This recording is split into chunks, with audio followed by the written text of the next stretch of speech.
La radio es un elemento que nos transporta a nuestra memoria. Radio INA. Una ventana entre la historia, la antropología, nuestra magia y tu frecuencia.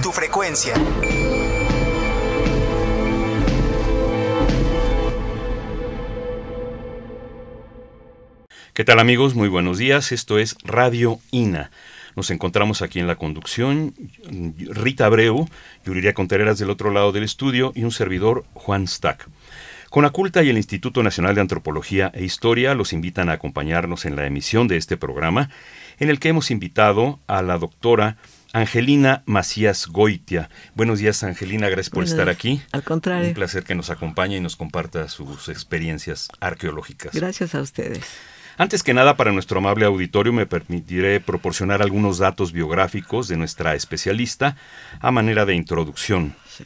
Diremos que la doctora Angelina Macías Goitia es arqueóloga por la Escuela Nacional de Antropología e Historia, maestra en Ciencias Antropológicas por la ENA y maestra en Antropología por la UNAM.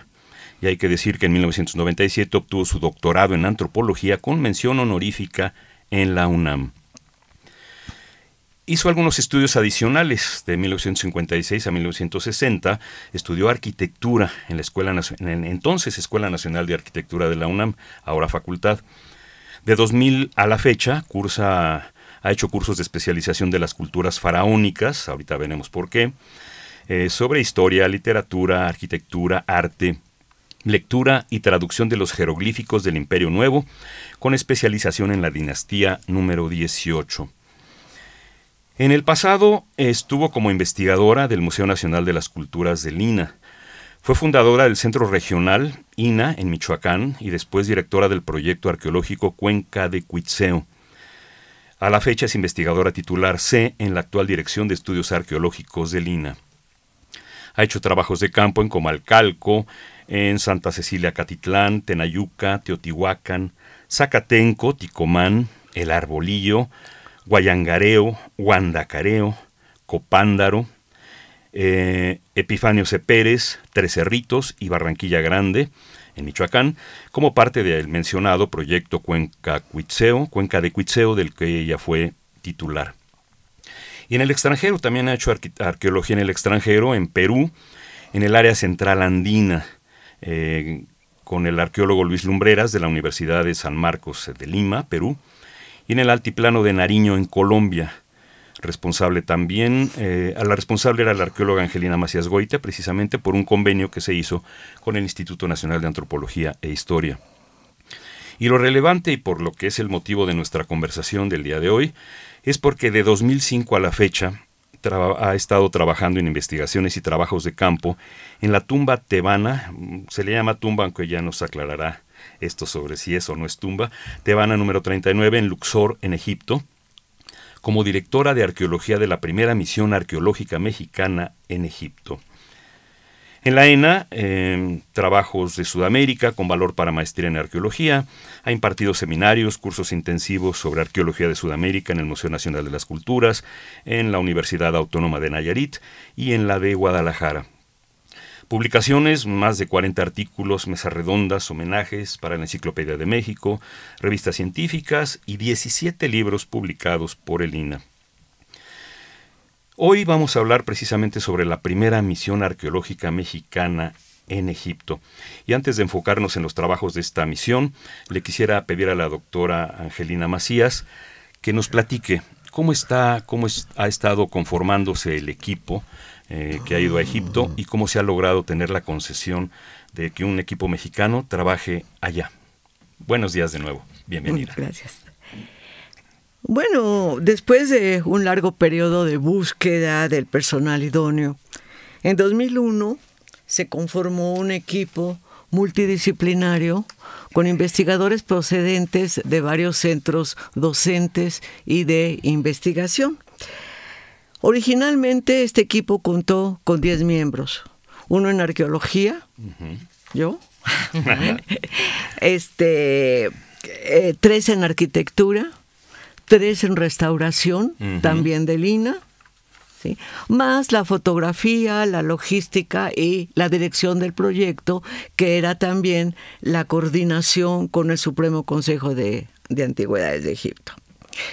Este Supremo Consejo de Antigüedades analizó los currículos que le mandamos y aceptó al personal y aceptó el proyecto, que consistía básicamente en la investigación arqueológica e histórica, la restauración del edificio y la conservación, y desde luego dar a conocer los datos que obtuviéramos.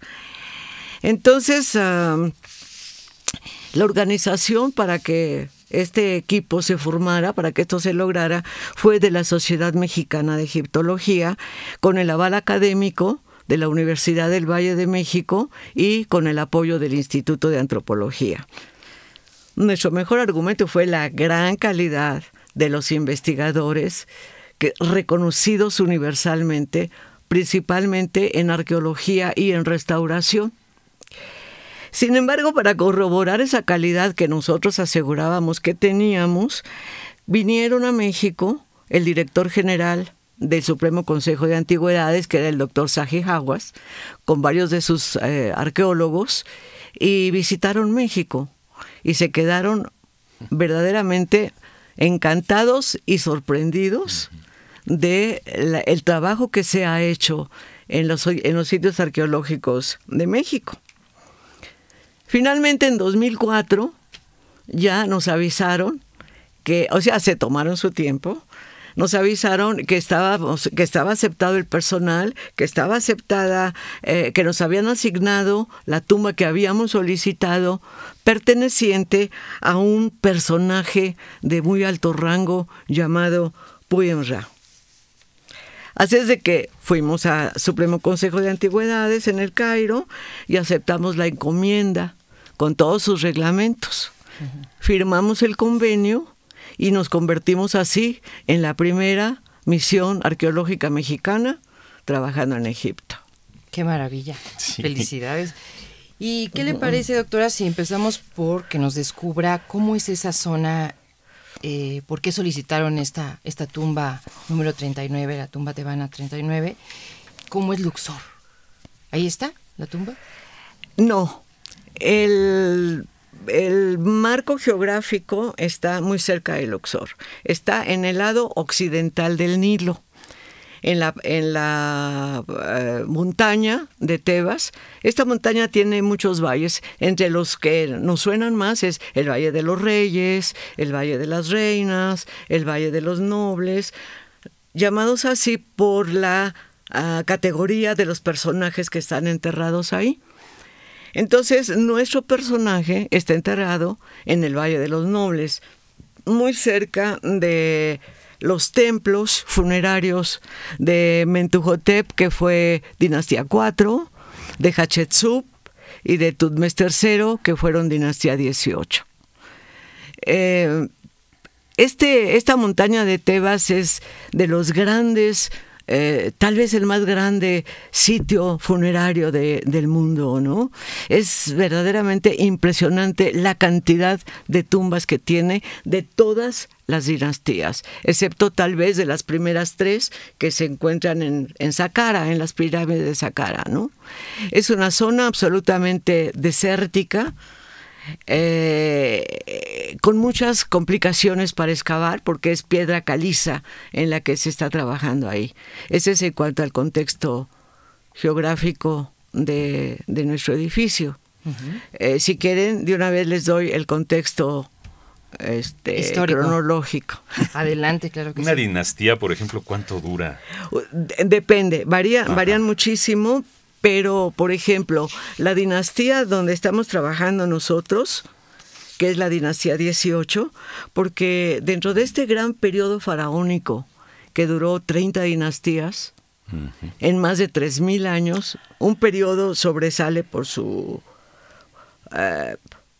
logros económicos, culturales, que es el Imperio Nuevo, que va de 1550 a 1295 antes de Cristo. Dentro de este periodo del Imperio Nuevo hay una dinastía muy importante que es la dinastía 18. Esta dinastía 18 tuvo 13 faraones.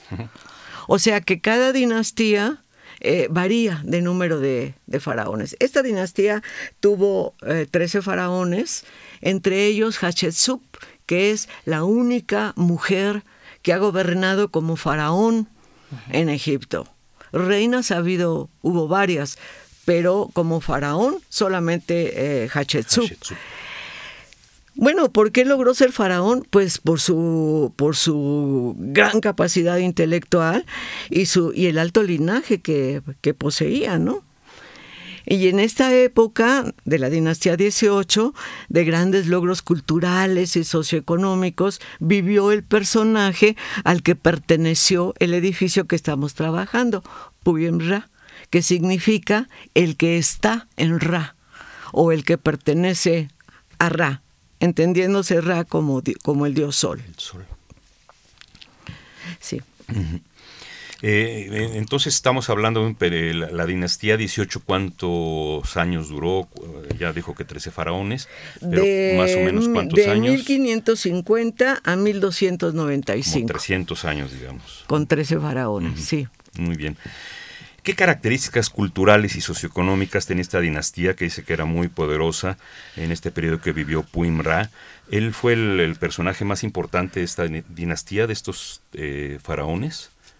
No, los personajes más importantes de la dinastía 18 fueron Hatshepsut, la mujer, que fue hija de Tutmes I, se casó con su medio hermano Tutmes II, uh-huh. Tuvo una hija que se llamaba Neferura y que desgraciadamente, bueno, para ella murió muy joven, y después gobierna en corregencia con su hijastro que es Tutmes III. Uh-huh. Uh-huh. Esos son, digamos, los personajes más importantes de la dinastía 18, más para nuestro trabajo. Sí, más importantes para nuestro trabajo, porque hay muchos otros faraones muy conocidos en esta dinastía. Por ejemplo, Akenatón. ¿Se acuerdan del faraón que desecha a los viejos dioses y lanza un solo dios, ¿no? Que es el sol? Uh-huh. Está, por ejemplo, Tutankamón, claro, que es muy conocido, pues no porque fuera un personaje importante, sino porque su tumba se encontró intacta. Ajá. ¿Sí? Y así hay muchísimos personajes muy importantes. Pero dentro del gobierno, dentro de la época en que Hatshepsut fue faraón, Puyem Ra fue un personaje importante. Yo no puedo decir que el más importante, pero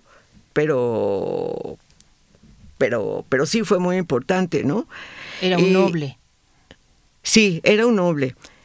Y a través de las investigaciones bibliográficas y de los estudios in situ, sabemos que Puyem Ra nació en un alto estatus social. Entonces, gracias a la jerarquía de su linaje y al de su esposa Senseneb, así se llama Senseneb, además de los títulos que poseía por herencia, Puyem Ra fue nombrado segundo sacerdote de Amón y era el único que podía sustituir al importantísimo Hapuseneb, que era su suegro, y que era el primer sacerdote de Amón en los ritos dedicados a este dios en Karnak, que es el templo más importante que hay en Egipto dedicado a Amón. Nos llama la atención, doctora, que esta primera misión arqueológica mexicana en Egipto haya escogido precisamente el conjunto funerario de Puyem Ra. ¿Por qué precisamente ese para una primera misión mexicana? Porque sí, muchos nos lo dijeron que era soberbio de nuestra parte, pero nosotros dijimos, bueno, queremos lo mejor, si no nos la dan, pues ellos se lo pierden, ¿no? O sea, y mejor que arquitectónicamente, históricamente. Históricamente, arquitectónicamente y todo. Porque, a principios del siglo pasado, por ahí de 1913, un arqueólogo inglés, Norman de Garis Davis, trabajó le echó un vistazo a la tumba, al edificio. Y en 1920 publicó un libro, gracias al cual conocemos detalles que en 100 años pues se han perdido. Detalles del exterior y del interior. Entonces teníamos una idea de qué íbamos a encontrar ahí, ¿no? Claro que cuando entramos, bueno, había muchos desperfectos por los años transcurridos y por los saqueadores. Había, por ejemplo, figuras de Poyem-Ra a la cual se le había arrancado la cara, ¿sí? Para sacarla como tableta y venderla. Pero sin embargo, bueno, nos emocionó cómo estaba el colorido, la mano de obra de los relieves, de los jeroglíficos, paredes enormes, enteras, llenas de jeroglíficos perfectamente legibles.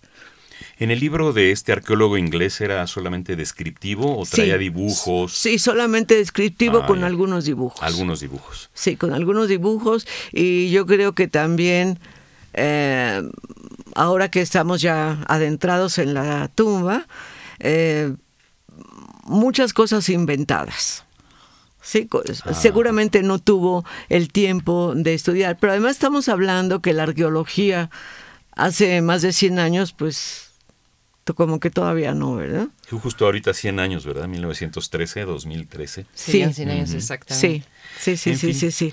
Entonces en 2004, 2005 les hacen la entrega oficial de este edificio para trabajarlo. Y la primera temporada la hacemos en 2005, que es una temporada muy corta. Como anécdota les contaré que la hicimos en mayo. Estábamos a casi en el desierto. En medio del desierto, donde no hay nada para... Cubrirse. Ni un mezquite. No saben cómo extrañaba yo los mezquites de México. Y bueno, fue una temporada básicamente para conocer el estado de conservación y las dimensiones de todo el conjunto funerario y del edificio dentro de este conjunto funerario. Entonces, esta temporada, bueno, se hizo la limpieza, se taparon algunos pozos de saqueo que estaban hacia el exterior de la tumba, pero básicamente se obtuvieron los datos para formular un proyecto más puntual sobre cada una de las áreas de trabajo. Por ejemplo, para arqueología, calculé que se necesitarían 8 temporadas de campo, de 2 meses cada una, por lo menos, una por año. ¿Sí? A la fecha hemos efectuado 7 temporadas de campo. ¿Sí? Cada Entonces, año han ido. ¿Perdón? ¿Es una cada año? Es una cada año. Sí, es una cada año. El único año que no pudimos ir fue en 2011 porque fue lo de la primavera árabe y no sabíamos cómo iba a estar este asunto, ¿no? ¿De qué manera se capacita a todo este equipo interdisciplinario para llegar a un lugar totalmente distinto a Cuitzeo y a Teotihuacán y a Xochicalco?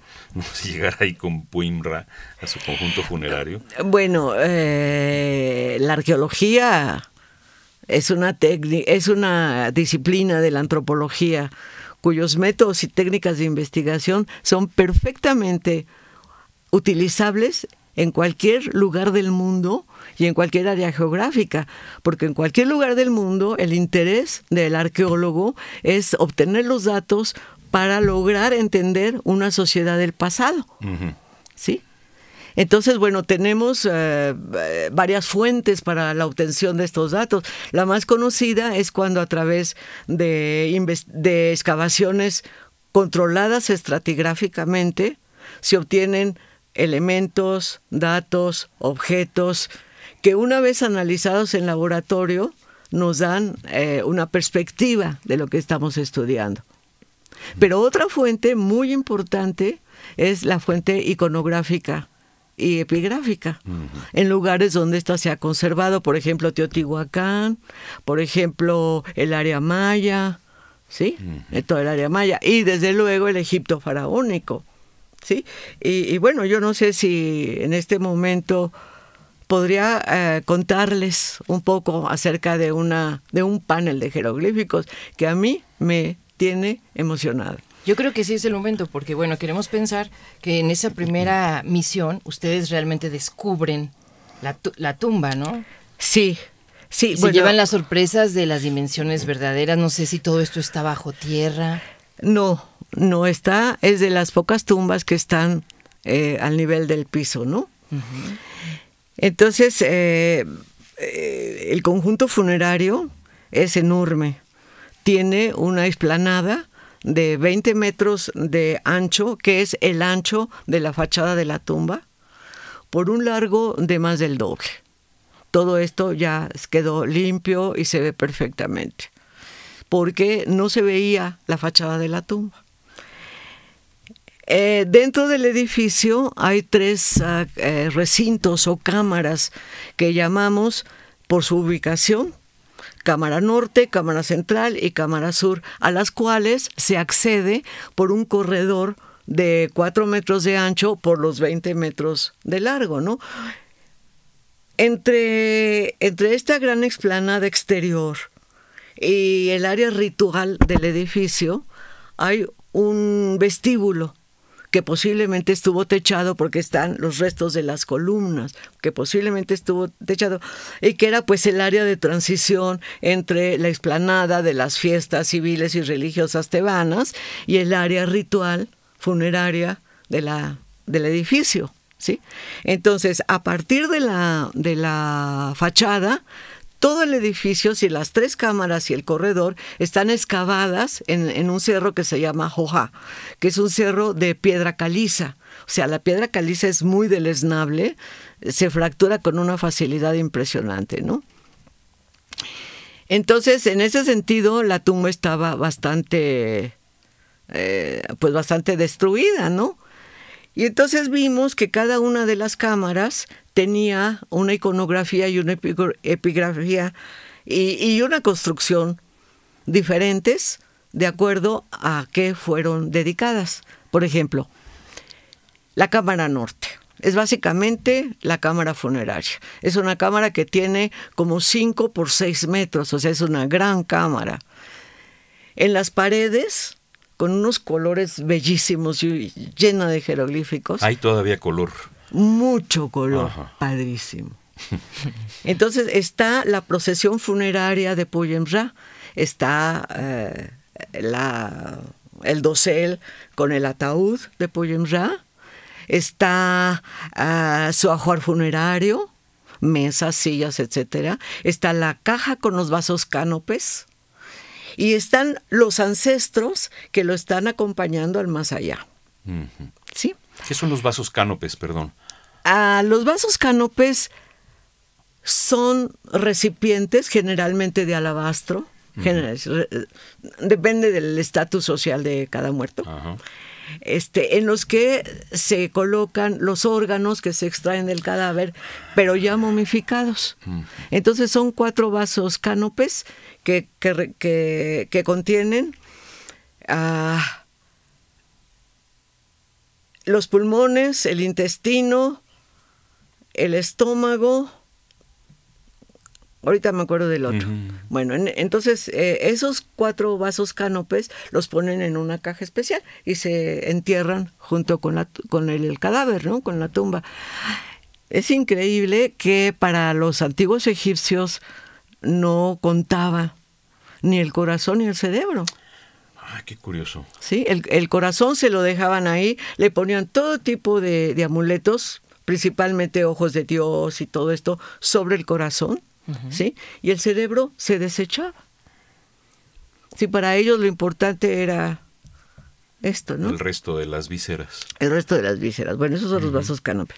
Y luego, al fondo de la cámara norte, de la cámara funeraria, estaba la puerta falsa. Es una puerta increíble, tallada en granito rojo, con los jeroglíficos en bajo relieve, que es una de las 100 piezas maestras del Museo del Cairo, ¿sí? Nosotros hemos tenido la ocasión de conocerla, pero no en Egipto, porque es de las piezas magníficas que andan en exposiciones. La conocimos en Estados Unidos. Entonces, cuando tradujimos La Puerta Falsa, nos encontramos con todos las fórmulas rituales para darle a Puyem Ra, bueno, los títulos de Puyem Ra, por supuesto, y las fórmulas rituales para darle una vida feliz y eterna en el más allá. ¿Sí? Estos textos, que se llaman textos de las pirámides, vienen de la dinastía 4, ¿sí? Y están ahí justamente estas fórmulas, ¿no? Para propiciar la vida eterna y feliz en el otro mundo. Las puertas falsas, ¿qué son? Pues es un elemento indispensable para que a través de un acto mágico el difunto pudiera tomar las ofrendas que le traían los vivos. Sí, estas son las puertas como un paso, falsas. Como un paso. Sí, como un paso. Como un paso.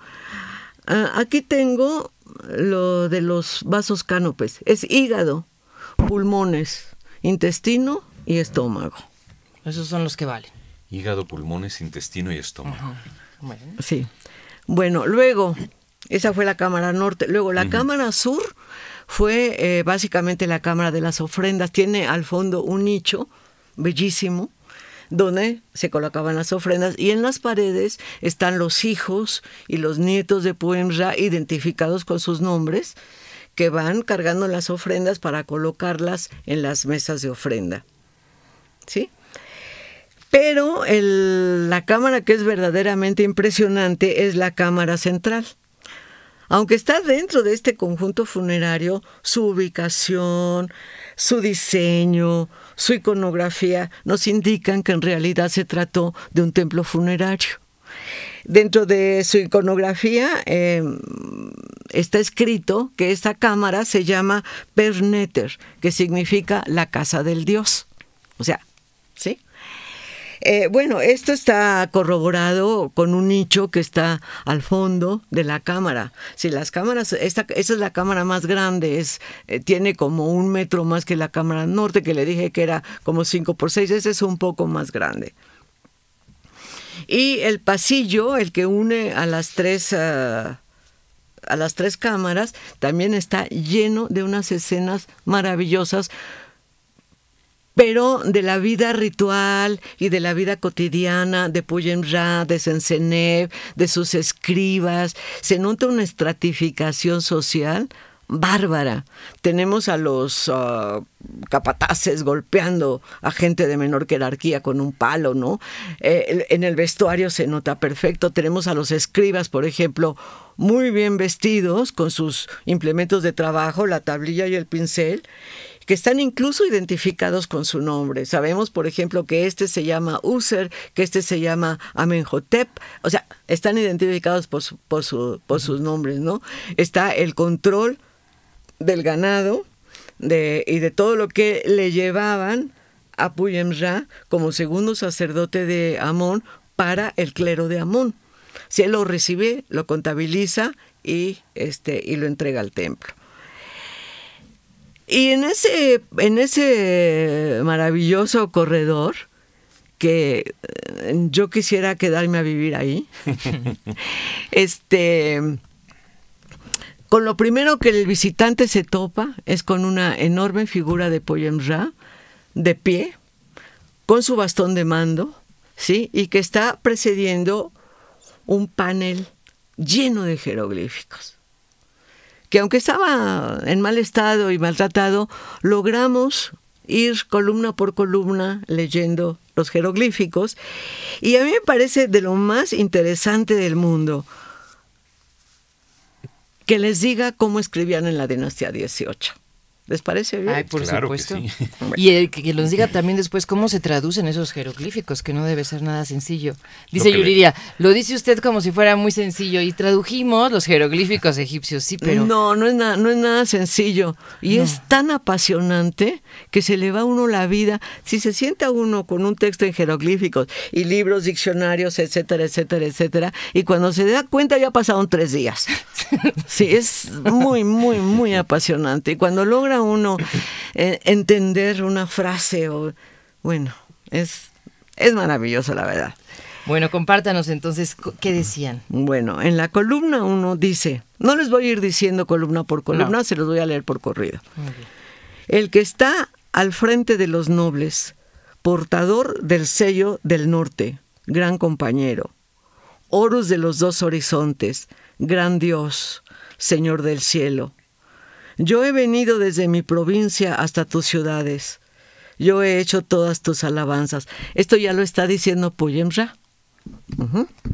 Yo he hecho todas tus alabanzas. Yo fui un amigo íntimo. Yo fui reconocido como un hombre honesto sobre la tierra. Concerniente a cualquier hombre, cualquier escriba o cualquier sabio, cualquier ciudadano o cualquier hombre de baja condición que haya hecho algarabía en esta tumba, que haya dañado su escritura, para los que hayan quemado sus estatuas, que caigan bajo la cólera de Tot, el que existe entre los dioses. ¿Se acuerdan que Tot es un dios, no? Sí. Entonces, aquí empieza ya él a lanzar una maldición. Que sean cortados por el cuchillo de los nobles portadores de los palos del rey del norte. Esto es un título, que son los del Bajo Egipto, los cuales habitan en los grandes templos, y no dejen que los dioses acepten sus panes, o sea, que acepten una ofrenda, ¿sí? No dejen que los dioses acepten su ofrenda. Y después, con la misma fórmula, empieza la contraparte.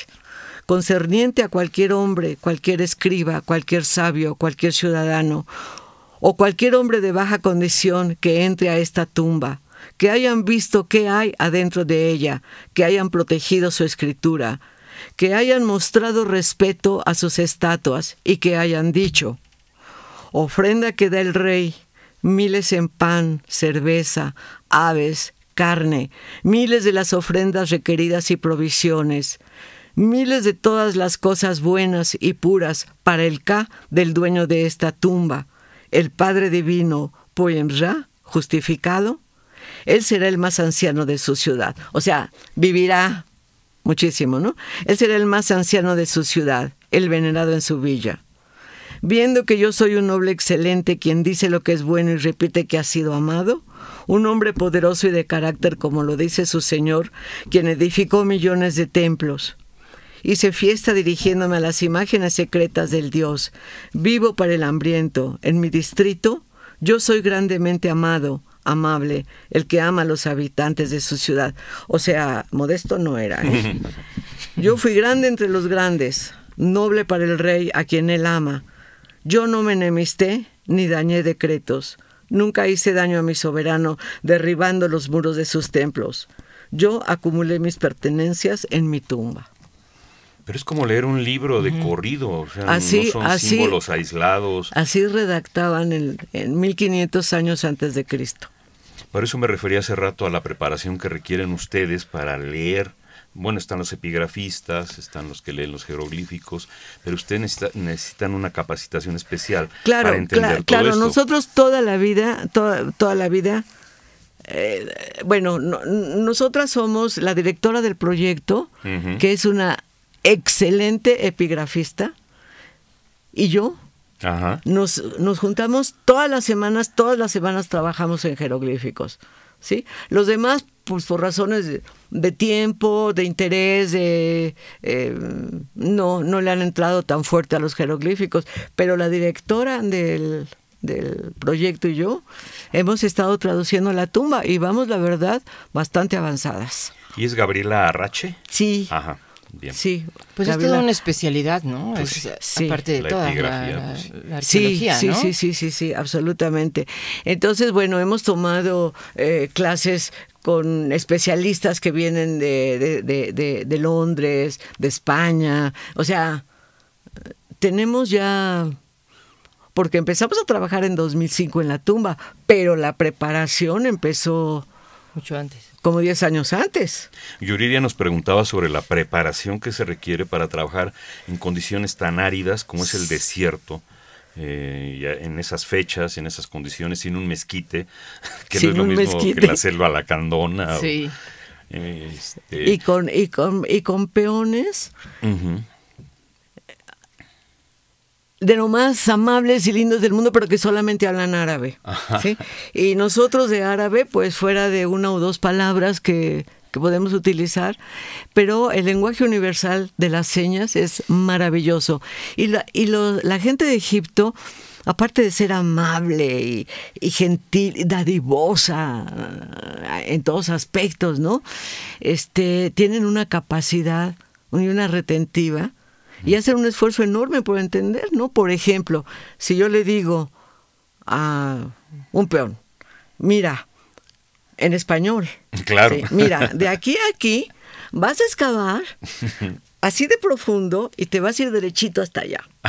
¿Saben lo que me contesta? Órale.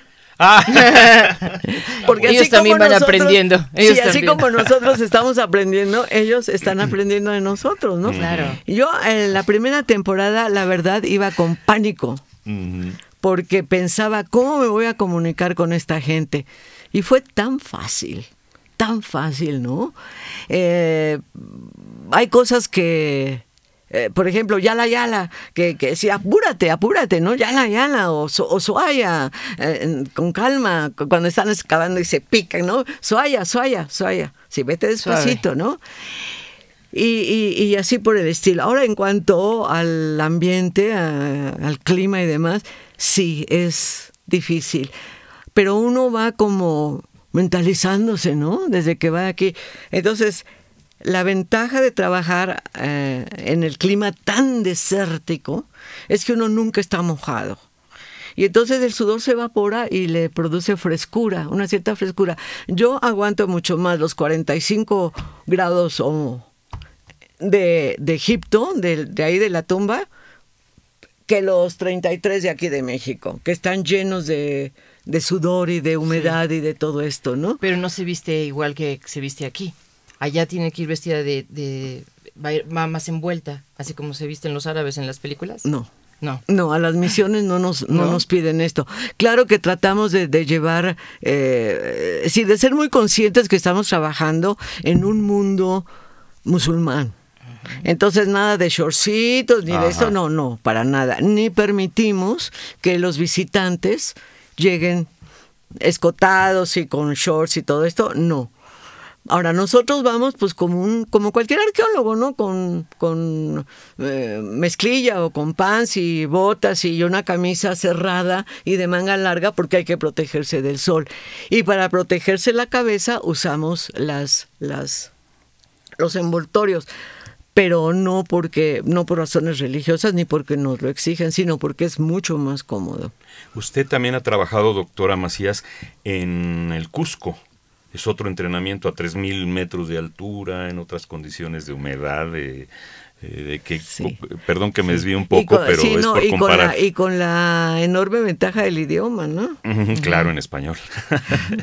Bien, le recordamos que estamos aquí en Radio INA, transmitiendo por internet a través de www.radioina.blogspot.com sobre la primera misión arqueológica mexicana en Egipto, con la doctora Angelina Macías Goitia, arqueóloga ella, y que ha estado trabajando los últimos 9 años en esta misión arqueológica en Egipto, que se nos hace una cosa de lo más exótica, ¿verdad? De lo más diferente. ¿Con qué continuaremos? Ya terminamos de describir la arquitectura y la iconografía de este conjunto, o quisiera detallar más sobre las características de este conjunto funerario. Sí. Se ha hecho... Sí, perdón, Rita, perdón. No, estaba siguiéndote y pensando en lo que nos faltaba o no de saber sobre este lugar. Pero en este momento, como yo solita me interrumpí, sí. Hasta yo perdí la idea, ¿no? Bien, el conjunto, estamos hablando entonces de que son tres conjuntos funerarios. O sea, no, tres cámaras. Tres cámaras, perdón, sí. Tres cámaras, tres cámaras, a las cuales se accede por un corredor. Sí, que es donde está el texto que les leí. Y fuera de esto que está excavado en la roca del Cerro Joja, ¿sí? O sea, a partir de la fachada, que por cierto no les he contado de la fachada. La fachada es una fachada muy simétrica. Está llena de jeroglíficos en los que se puede leer repetitivamente el nombre de Puyem Ra con sus títulos, ¿sí? Y con datos biográficos. Toda la fachada está así. Esta fachada tiene la puerta de acceso al área ritual en medio. Y a los lados, de cada lado, tiene 2 puertas falsas. O sea que en realidad es una fachada muy simétrica, ¿no? Muy simétrica. Una de esas puertas falsas, por cierto, se habilitó como ventana. Nosotros calculamos que a mediados del siglo XIX, cuando este conjunto se utilizó como vivienda, ¿sí? Entonces hemos encontrado los elementos para decir que fue una vivienda. Por ejemplo, los hogares. Sí, para los arqueólogos un hogar son piedras en las que se quemaba y con el consiguiente ahumado de las paredes y de parte del techo. ¿Sí? Todo eso es lo que los restauradores están limpiando, ¿no?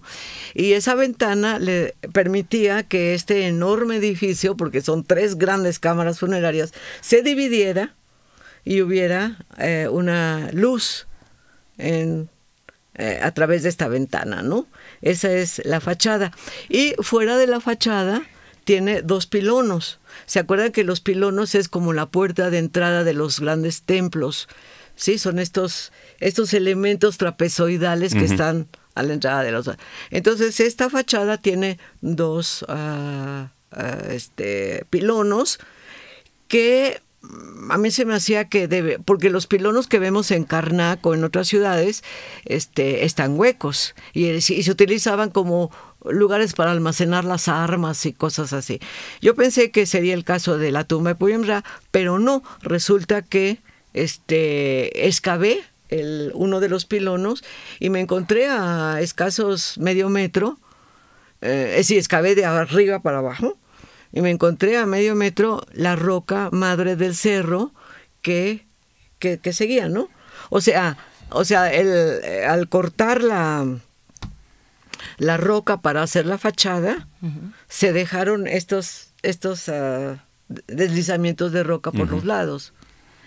Quisiera que nos platicara, porque creo que es una parte muy importante dentro de este conjunto funerario, sobre los miles de fragmentos de pintura que encontraron. Ya mencionó hace rato que había todavía mucho colorido. ¿Y qué se va a hacer con todos esos fragmentos? ¿Si son un rompecabezas que se puede armar o no? En las excavaciones que se han retirado, yo creo que más de 2,000 toneladas de material, de escombro y de tierra. Encontré, desde luego, muchísimos restos momificados, ¿sí? Pero fragmentos, no momias, sino fragmentos. ¿Por qué? Bueno, porque los saqueadores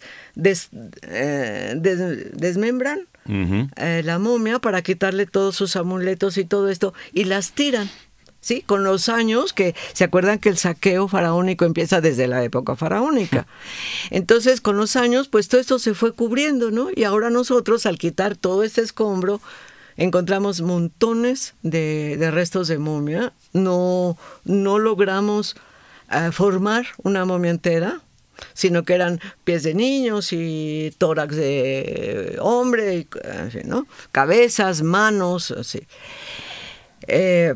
Y muchos restos culturales, principalmente piedra caliza labrada y dibujada con jeroglíficos. Entonces, una enorme cantidad de estas piezas se han ido restituyendo. Si los restauradores son de veras excelentísimos. El INAH tiene que sentirse muy orgulloso de sus restauradores. Han ido restituyendo estos fragmentos. Sí, hemos visto que muchos de los fragmentos encontrados no pertenecen a la tumba, entonces estos se van a otro lado. Todo el material que se encuentra, sea faraónico o moderno o de la época que sea, se levanta con las cédulas adaptadas a Egipto, pero con base en las cédulas que trabajamos en México. Y después se vacían en una base de datos que tiene pues el número progresivo, tiene una descripción del objeto, el material, arcilla, piedra, así, y las medidas, técnica de elaboración, técnica de decoración. Todos estos datos que están en un renglón cada uno es la base de datos, ¿no? Entonces tenemos todo perfectamente controlado. Entonces, las piezas que sabemos que no son pertenecientes a la tumba, se embalan en cajas especiales que mandamos a hacer y se llevan a un almacén del Supremo Consejo de Antigüedades, ¿no? Han salido piezas verdaderamente maravillosas. Por ejemplo, en el Museo del Cairo no hay una sola herramienta de madera. Yo he encontrado 2 o 3 mazos de madera, sí, con las huellas perfectamente de trabajo, ¿no? Sabemos cómo se utilizaban porque están las huellas de uso. Hemos encontrado montones de ushapis de arcilla, que son los más comunes, pero también hemos encontrado 2 ushapis de madera en muy buen estado de conservación. Fragmentos de cerámica, que aquí les llamamos tepalcates. Sí. O tiestos. Por montones, pero la cerámica en Egipto es muy difícil de darle una asignación cronológica, porque se parece muchísimo toda, hasta la que hacen en la actualidad, ¿no? Sí. Sí. A mí me llama la atención si dice, bueno, hubo restos de momias que no pertenecen a la tumba, pero otras sí. Otras sí, nunca, en ningún caso. No. En el complejo funerario, el único personaje enterrado es el Puimra. Y su esposa Sensener. Es toda la tumba para ellos dos, nada más. Sí. Sí. Y otra cosa, el arqueólogo inglés Norman de Garis Davis, que estas excavaciones, estos primeros bosquejos, encuentra ya el lugar deshabitado, o sea, ya es un lugar que usted mencionaba que en el siglo XIX incluso hay casas habitación. Él ya lo encuentra ya medio abandonado. Sí, él ya lo encuentra deshabitado, con muchos problemas de estructura, porque sobre el cerro se extendió un pueblo, ¿sí? A través de los pisos de estas casas que estaban encima de la tumba, se hicieron los pozos de saqueo. Entonces, adentro del edificio, los pozos de saqueo están arriba. Sí, no están como entendemos aquí los pozos de saqueo, que son generalmente subterráneos. Y entonces, como en 2010 el Supremo Consejo de Antigüedades desalojó a toda la población que estaba ahí y tiró las casas como parte de la conservación de la estructura de la tumba, ¿no? Que no es la única tumba que está excavada en ese cerro, por supuesto, ¿no? Pero es la más grande y la más bella. Nuestra compañera Yuriria Contreras le quiere preguntar, ¿qué tan común es que existan estas misiones internacionales de investigación en Egipto? ¿Y de qué manera, y de manera especial, misiones de la América Latina? No es común. Existen muchas misiones, por ejemplo, españolas. Existe una misión polaca, pero los polacos tienen como 70 años trabajando en Egipto. ¿Sí? Entonces han hecho cosas maravillosas, entre otras, la restauración y la consolidación del templo de Hatshepsut. Entonces nosotros tenemos mucha relación con los polacos porque vemos, por ejemplo, que la mano de obra de los jeroglíficos y la mano de obra de todos los diseños es igual en la tumba de Puimra y en el templo funerario de Hatshepsut. O sea, fueron los mismos artesanos, es la misma época. ¿Sí? Están, por ejemplo, italianos, hay varias misiones italianas, ¿no? Hay argentinos trabajando en la misión española, pero no hay una misión argentina. Estamos los mexicanos. Claro. Que al principio hubo una actitud así como un tanto despectiva de las misiones, ¿sí? Y cuando nos vieron empezar a trabajar, cuando vieron lo que estábamos haciendo y cómo lo estábamos haciendo y demás, bueno, ya nos perdonaron la vida y ahora nos invitan a todas las reuniones y nos aceptaron como parte de las misiones, ¿no? Pero misiones latinoamericanas no hay. La nuestra es la única. Tenemos entendido, doctora, que la finalidad del proyecto, lo que ustedes propusieron a este Consejo Supremo de Antigüedades, es abrir la tumba al público. ¿Esa es la finalidad? ¿Ese es el objeto? Sí, la finalidad que yo me imagino que va a ser como en unos 3 años, es dar por terminados todos los trabajos. Arqueología ya va de salida, pero restauración y arquitectura tienen un trabajo mucho más lento porque así es su trabajo, ¿no? Y calculamos que en unos 3 años se termina las obras ahí y desde luego se va a dejar todo para abrirla al público. O sea, custodios hay, pero no en la tumba, porque todo el valle, todos los valles de la montaña de Tebas están con custodios, ¿no? Pero no precisamente en la tumba. Y hay muchas cosas que queremos hacer, por ejemplo, hacer una reproducción de la maravillosa puerta falsa, porque nunca nos van a dejar poner la puerta falsa, la original. Y colocarla, o sea, muchas cosas así, ¿no? Meterle luz a la tumba, etcétera. Y entonces ya abrirla al público, ¿no? Pero además lo que es muy importante es dar a conocer todos los datos que tenemos. ¿Sí? Claro. Todas las traducciones, una historia de los trabajos que se han hecho y demás a través de medios electrónicos y a través de medios escritos, ¿no? Es la finalidad de la tumba. Los Ushaptis, ¿con qué finalidad los ponían junto al muerto? Junto al cuerpo, digamos. Junto al difunto. Al difunto, sí. Los Ushapi quiere decir literalmente el que responde a la voz. Ajá. O sea, son los criados. Son los criados, ¿no? Entonces son aquellos que van a servir al Señor en el más allá. Y depende desde luego de la categoría del Señor, los Ushapis que se pongan. Por ejemplo, los Ushapis que encontraron en la tumba de Tutankamón son maravillosos. Son unos Ushapis bastante altos, cubiertos de oro, llenos de jeroglíficos. Y los jeroglíficos dicen que pertenecen al señor tal y tal y tal y tal, ¿no? O sea que hay también jerarquías dentro de los criados que acompañan al difunto. Ajá. No, más bien hay jerarquía entre los difuntos. Ya. Entonces, el que es un campesino común y corriente, pues tenía unos ushapitos así chiquitos de barro que se hacen en molde. Sí, de esos encontramos montones que se hacen en molde, sin mayor pintura ni nada.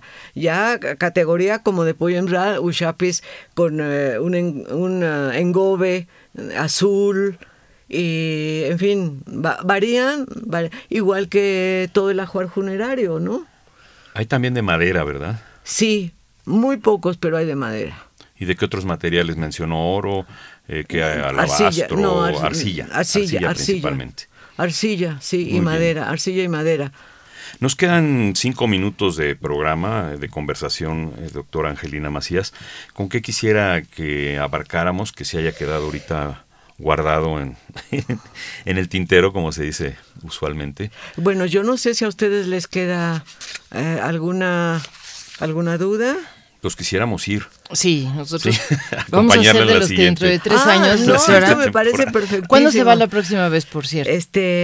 No sabemos si el próximo viaje va a ser en este año, en 2013, sería la 8ª temporada de campo, porque las condiciones sociales y económicas están muy difíciles. El año pasado, por ejemplo, que estuvimos allá, fue muy difícil, entre otras cosas porque no había gasolina.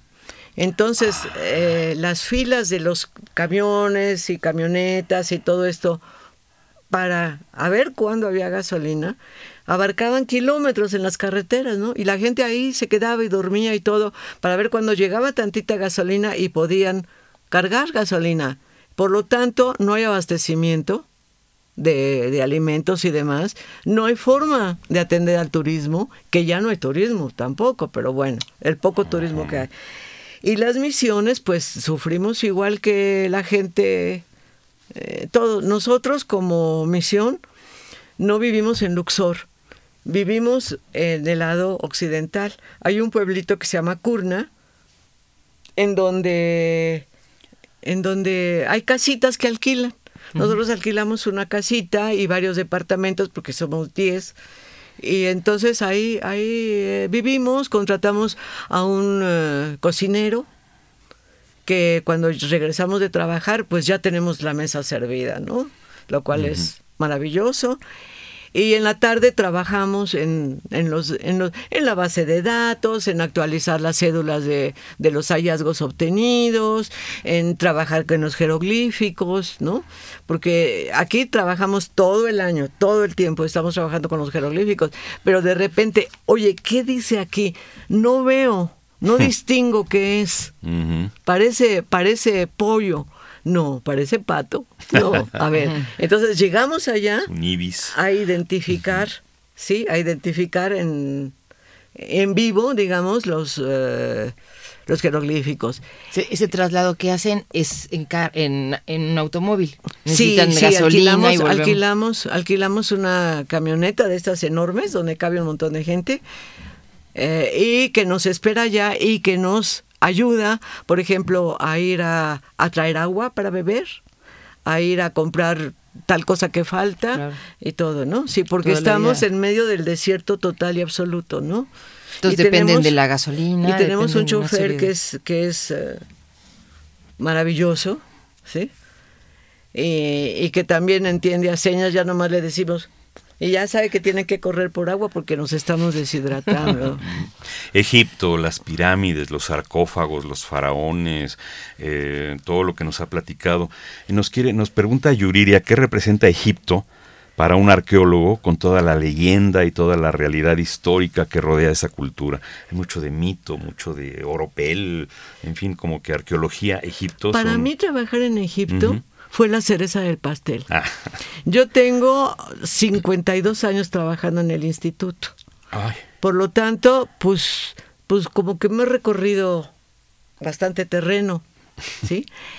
Pero desde que uno está en la primaria, no, las pirámides y los faraones, el edificio en piedra más antiguo del mundo está en Saqqara, está ahí junto a las pirámides, es una pirámide. ¿Sí? La famosa pirámide escalonada de Saqqara, ¿no? Entonces todo esto conjuntado con lo que nos dio el Museo Nacional de las Culturas, ¿no? De que México es maravilloso, precioso, interesantísimo, pero no nada más eso hay en el universo, hay muchas otras cosas, ¿no? Y bueno, Egipto se presentó la oportunidad. A mí Egipto siempre me atrajo muchísimo y cuando me invitaron a participar en el proyecto yo dije, sí, la verdad, como que no tenía, como que se me hacía que nunca lo íbamos a lograr, ¿no? Y cuando ya lo hicimos, cuando ya nos dieron la autorización en 2004, nos preguntamos, ¿y ahora qué hacemos? Sí, porque uno de los grandes problemas que tenemos es que no tenemos auspicios económicos. Si nadie nos paga nada, a nosotros el INA nos da el tiempo, lo cual es una ayuda maravillosa, ¿no? Pero cada uno de nosotros paga su avión, sus viáticos, su estancia en Egipto, bueno, hasta la lavandería, hasta la última Coca-Cola. Ajá. Sí, entonces es un desgaste económico, no tanto físico, es un desgaste económico muy fuerte, muy fuerte. Bien, pues con esto parece que estamos concluyendo esta conversación. Rita, pues nada más desearle que haya muy buena próxima temporada, que si tienen algún plan específico para ya sea este año o el próximo, algo falta por hacer importante para esta temporada octava que van a iniciar. Sí, faltan todavía muchas cosas. Muchas cosas, así que hay mucho trabajo, mucha suerte, mucho éxito. Muchas gracias. Muchas gracias, doctora Angelina Macías. Muchas gracias a ustedes. Que ya vino por segunda vez a esta cabina, hace 22 años. ¿Y ahora cuándo va a venir? Me está fechando. Me está fechando puro carbono 14. Muchas gracias, doctora. Gracias por estar aquí. Gracias a ustedes. Aquí, desde la conducción, Yuriria Contreras, Rita Abreu y un servidor, Juan Stack, a nombre de Radio INA, damos por terminada esta emisión del programa, agradeciendo profundamente la generosa participación de nuestra invitada, la doctora Angelina Macías Goitia, y para hablar sobre esto de la primera misión arqueológica mexicana en Egipto. Gracias también a nuestros escuchas cibernéticos que nos atienden a través de la internet desde cualquier lugar del planeta. En la coordinación estuvieron Pedro Francisco Sánchez Nava y Luis Alberto López Guario. En la producción, Gabriela Marente, Sebanibaldo Morales. En la operación técnica, Carlos Severino. Gabriel Rojo en las redes sociales, con el apoyo de Lauro Gaspar. Y aquí estuvimos... Rita Abreu. Y Juan Stack. Y Yuridia. Gracias, doctora Angelina. Gracias a ustedes. Buenas tardes. El Instituto Nacional de Antropología e Historia llevó hasta ti Las voces, el debate. la experiencia. Jueves de charla en Radio INA.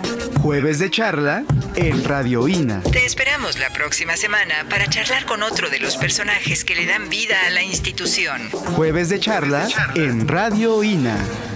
Conaculta, Instituto Nacional de Antropología e Historia. Las opiniones y comentarios aquí expresados son de entera responsabilidad de quienes proporcionan la información y no representan necesariamente las opiniones de Radio INA ni comprometen el pensamiento editorial del Instituto Nacional de Antropología e Historia.